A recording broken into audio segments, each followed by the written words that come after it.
Hello students, welcome back to my YouTube channel. Students, आज के video में हम डिस्कस करेंगे जो हमारा सब्जेक्ट है बिजनेस एथिक्स, क्या क्या बेनिफिट्स होते हैं टोटल क्वालिटी मैनेजमेंट के। ये टोटल क्वालिटी मैनेजमेंट का लास्ट हेड है, ठीक है।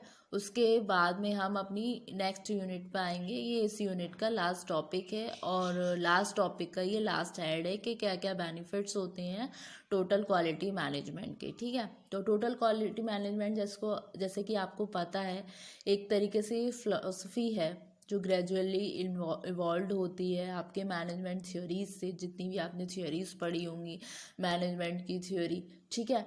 और जैसे कि आपका मैनेजमेंट बाई ऑब्जेक्टिव हो गया। मैनेजमेंट बाई ऑब्जेक्टिव क्या है ये मैंने आपको बताया हुआ था, चलो फिर से बता देती हूँ। एक स्ट्रैटेजिक मैनेजमेंट मॉडल है जिसका एम होता है कि वो इम्प्रूव कर सके अपनी परफॉर्मेंस को किसी भी ऑर्गेनाइजेशन की, क्लियरली डिफाइन करके उसके ऑब्जेक्टिव्स को, जो कि अग्रीड होते हैं by all the by both management and employees, ठीक है।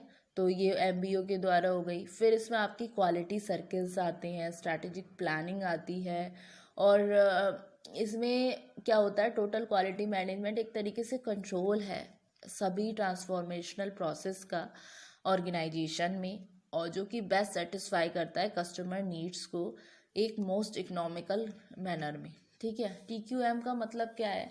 टीक्यूएम एफर्ट जो होते हैं वो लगाए जाते हैं कि किस किस फॉर्म में ना सिर्फ बेनिफिट्स हो आपके कस्टमर्स को, कंपनी को, स्टाफ को, बल्कि ओवरऑल ऑर्गेनाइजेशन के लिए भी बहुत ही ज़्यादा फ्रूटफुल साबित होता है, ठीक है।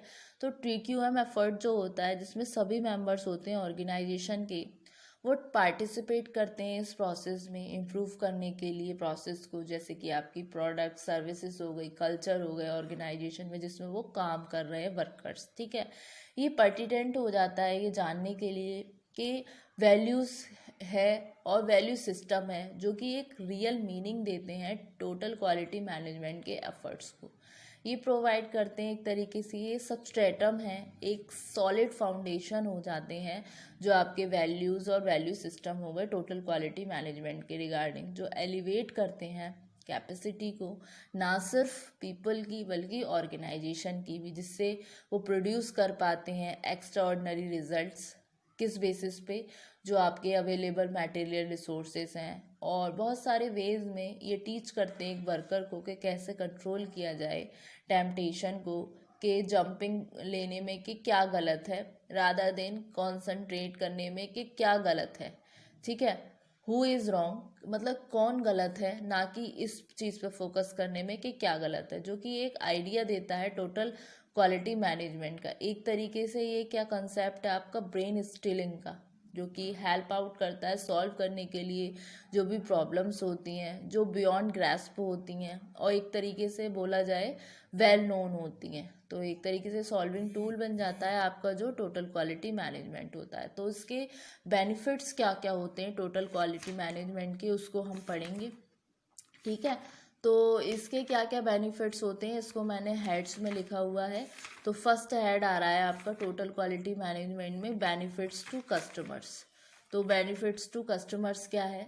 कुछ प्रॉब्लम्स होती हैं जो प्रोडक्ट के साथ हैं या सर्विस के साथ हैं, तो वो हेल्प आउट करती है, पता करती है टोटल क्वालिटी मैनेजमेंट जो रिगार्डिंग होता है प्रोडक्ट और सर्विस के। तो कहीं ना कहीं ये हेल्पफुल होगा कस्टमर्स के लिए। जैसे कस्टमर है, उसने किसी चीज़ के बारे में उसने कंप्लेंट दर्ज की कि उसको इस चीज़ से प्रॉब्लम है, या ये चीज़ उसको अच्छे से समझ नहीं आ रही है, या इस प्रोडक्ट में कोई गड़बड़ है। तो सिचुएशन में क्या होगा, जब कंपनी उस पर वर्क करेगी तो जो प्रॉब्लम्स निकल कर आएंगी रिगार्डिंग प्रोडक्ट और सर्विसेज, तो वो कहीं ना कहीं बेनिफिट तो होगा ना कस्टमर के लिए, ठीक।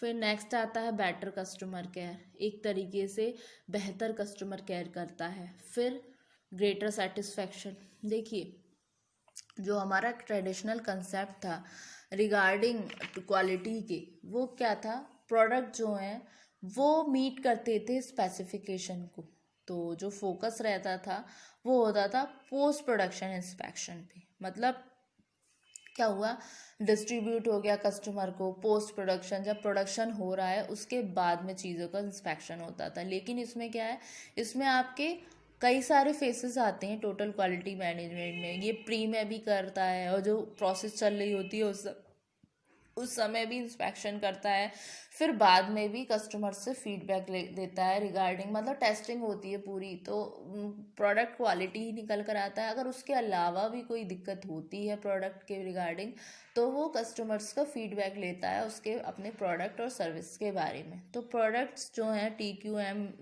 प्रोसेस में, अप्रोच में, वो फिट होते हैं यूज़ के लिए, जो कस्टमर फोकस को ध्यान में रख के बिल्ड किए जाते हैं, जिसमें क्वालिटी निकल कर आती है वर्क प्रोसेस के लिए। ठीक है, ये हुआ बेनिफिट्स टू कस्टमर। फिर आता है बेनिफिट्स टू कंपनी। ये कंपनी को एक लीडर बनाता है, ना कि फॉलोअर। ये क्या है, ये लीड कर रही है कंपनी कि जहाँ दिक्कत है, जो एरिया है जिसको ध्यान देने की नीड है रिगार्डिंग प्रोडक्शन के टाइम पे, अगर कोई फैक्ट है, कोई फिगर है जो कि मतलब सही नहीं है, जो क्वालिटी प्रोडक्ट नहीं दे पा रही, उस समय पे कंपनी एक लीडर का रोल प्ले करती है, ना कि फॉलोअर का। फिर आपका निकल कर आता है बेटर प्रोडक्ट क्वालिटी।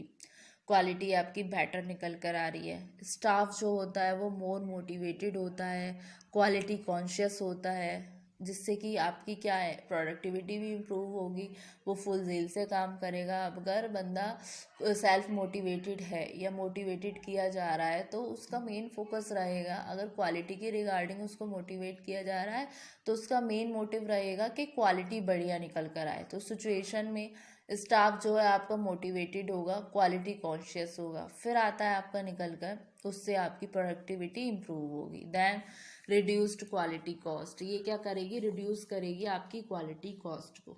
ठीक, फिर ये इन्हेंस करती है प्रॉब्लम को, जो सॉल्व करते हैं कैपेसिटी को। फिर उसके अलावा ये क्या करता है, ये हेल्प आउट करता है मार्केट को इंक्रीज करने में। जैसे कि हमारी क्वालिटी बहुत अच्छी है किसी प्रोडक्ट की, तो क्या होता है कि हम इन्हेंस करेंगे, अपने इंक्रीज करेंगे मार्केट को, ज़्यादा से ज़्यादा कस्टमर्स आएंगे, कस्टमर का रिटेंशन होगा, वो हमारे प्रोडक्ट को खरीदेंगे, तो हमारे प्रोडक्ट की डिमांड बहुत अच्छी होगी। तो सिचुएशन में इन्हेंस हो रहा है मार्केट का, इंक्रीज हो रहा है मार्केट का। फिर ये इंक्रीज ना सिर्फ मार्केट का करती है, बल्कि कॉम्पिटिटिव पोजीशन करती है फर्म की, जो इम्प्रूव करती है प्रॉफिटेबिलिटी को।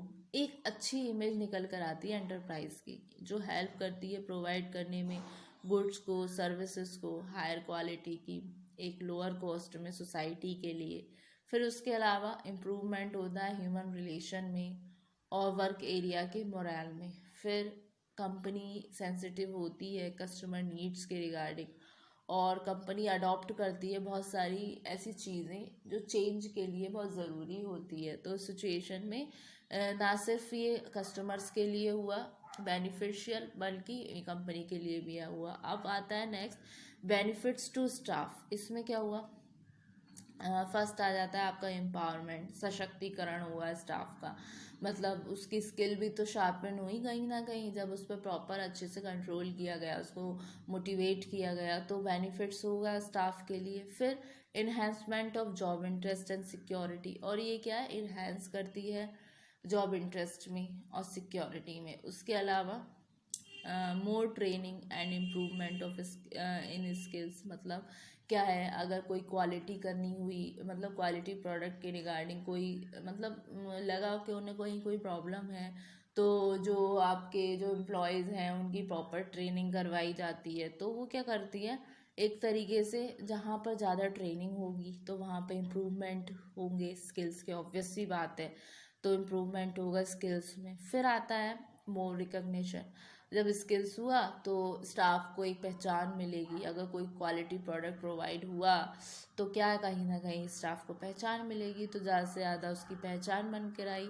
फिर रिड्यूस्ड एम्प्लॉय ग्रीवेंसेस, जो कस्टमर, जो स्टाफ है, जो वर्क कर रहा है ऑर्गेनाइजेशन में, एम्प्लॉय वर्क कर रहा है, अगर उसकी स्किल्स भी बढ़िया हो रही हैं, उसका जॉब में भी इंटरेस्ट आ रहा है, कहीं ना कहीं जॉब की सिक्योरिटी भी बनी हुई है, तो डिस्प्यूट होने के चांसेस कहाँ रहते हैं, मतलब ग्रीवेंसेस नहीं होगी। ग्रीवेंसेस क्या होता है, डिससेटिस्फैक्शन ऑफ फीलिंग्स होती है towards organisation which is inherent in inbuilt in which is included in the employee regarding organisation मतलब क्या होता है, ये जो डिससेटिस्फैक्शन फीलिंग हो गई एक तरीके से एम्प्लॉयज़ की जो होती है ऑर्गेनाइजेशन के संदर्भ में, जैसे कि उसको वर्किंग कंडीशन पसंद नहीं आ रही है या उसके काम को अप्रिसिएशन नहीं मिल रहा है। लेकिन जहाँ पर जब पहचान मिल रही है, रिकॉग्निशन मिल रही है स्टाफ को और प्रॉपर उसकी स्किल्स भी शार्पन हो रही हैं, एक जॉब सिक्योरिटी भी मिल रही है, जॉब इंटरेस्ट भी मिल रहा है, तो सिचुएशन में क्या है,